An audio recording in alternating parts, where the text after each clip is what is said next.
Syedaralun, aparat dari Polsek Cilandak, Jakarta Selatan menyambangi rumah Rizky Bilar dan Lesti Kejora yang berada di kawasan Cipete, Jakarta Selatan pada Senin 3 Oktober 2022. Pantauan Tribun News di lokasi, sebanyak 5 polisi tiba sekitar pukul 10.30 waktu Indonesia bagian Barat menggunakan mobil dinas.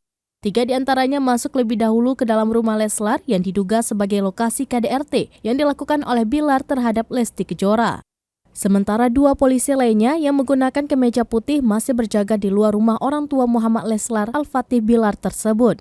Diketahui jika olah TKP ini juga dikonfirmasi oleh Kepala Seksi Humas Polres Metro Jakarta Selatan, AKP Nurmadewi.